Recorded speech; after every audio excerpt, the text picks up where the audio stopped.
From the moment we were little, everyone said my sister Claire and I were opposites. She was the golden child, bright, charming, always knowing what to say. I was quieter, softer, content just being in the background. Our parents adored her confidence. Teachers praised her. Neighbors called her the perfect daughter. I never resented it. I thought that's just how things were meant to be. I believed we loved each other. I truly did. When we grew older, I started to build my own world. A small photography studio, a fiancé who loved me deeply, and a calm, simple life that made me happy. For the first time, I felt seen, not for being her sister, but for being me. Claire congratulated me when I got engaged to Daniel.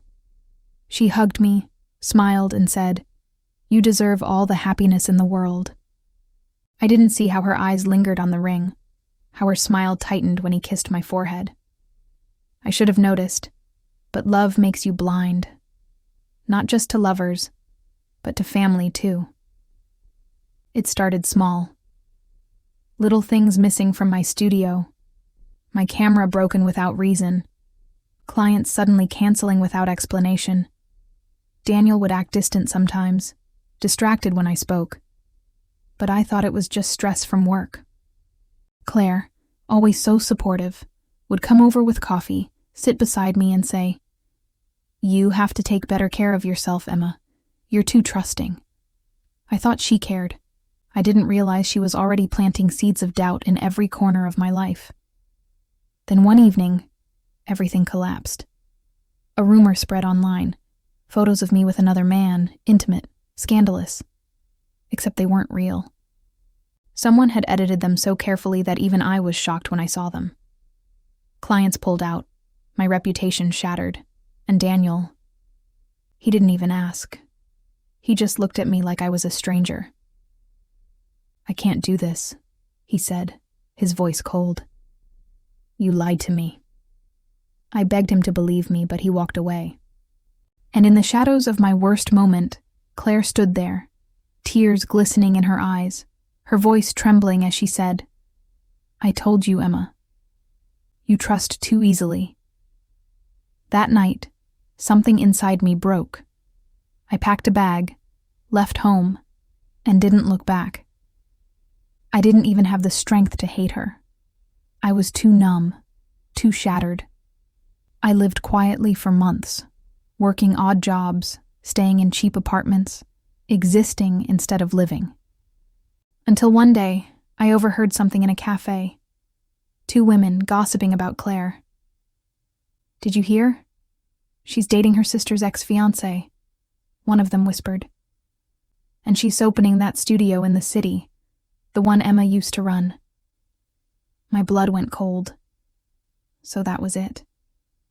She hadn't just destroyed my life. She'd stolen it. My career, my fiancé, my place in the world. I remember staring at my reflection in the cafe window, my face pale and hollow, and thinking, enough. From that day forward, I made a promise. I wouldn't let her win. I started over from scratch, working day and night, taking freelance photography jobs, saving every penny. I built my own business again, this time under a new name.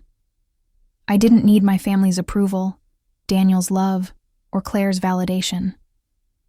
All I needed was focus. And slowly, people began to notice my work. My photos appeared in magazines. My art was displayed in galleries. I met people who valued me for my vision, not my last name. The harder I worked, the more I realized something profound. The destruction Claire caused had become my foundation. The ashes she left me in had turned into fuel. Years passed, and I rose higher than I ever imagined. My studio, EM Collective, became one of the most sought-after photography brands in the city. When people spoke of it, they didn't know it was mine. They only saw success, elegance, and mystery. I liked it that way. And then, one evening at a gala, I saw her again. Claire. She looked exactly as I remembered, beautiful, poised, but there was something different in her eyes now. Fear, maybe, or realization.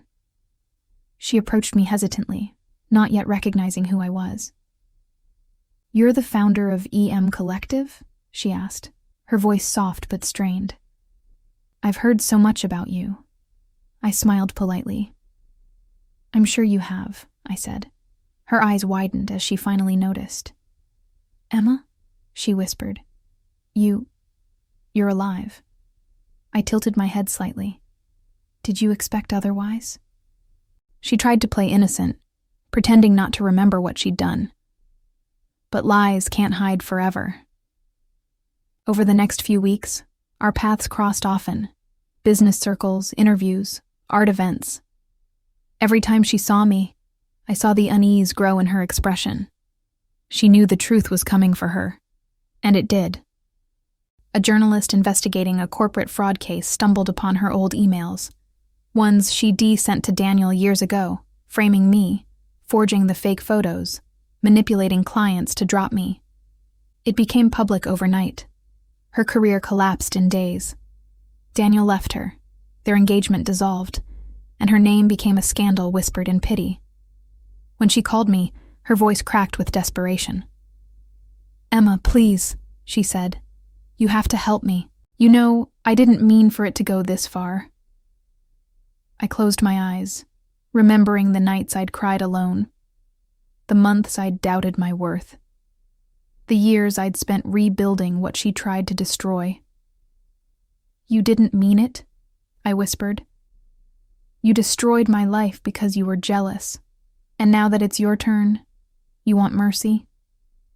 She sobbed on the other end. "We're sisters." I took a deep breath. "No, Claire. Sisters don't bury each other to shine." "You made your choice." Then I hung up. I didn't feel hatred, just finality. Weeks later, I saw her one last time. She came to one of my exhibitions, standing at the edge of the crowd, looking at the photographs on the wall. Each image told a story of survival, women rising from pain, finding strength through scars. She stopped in front of one photo. A woman standing in the rain, eyes closed, face lifted to the storm. It was me. She turned toward me, tears in her eyes. "You're incredible," she whispered. I smiled faintly. "No," I said. "I'm free." And then I walked away. Now, years later, when people ask me about my inspiration, I tell them the truth. That once, someone I loved tried to destroy me, and in doing so, she forced me to become the woman I was meant to be. Every betrayal, every heartbreak, every loss, it all shaped me. I don't hate my sister anymore. I pity her. Because while she spent her life chasing what others had, I built a world that was mine alone. She wanted love that came from manipulation. I found love that came from authenticity. She wanted validation from others. I found peace within myself. She wanted my life, but I became the woman she'll never be.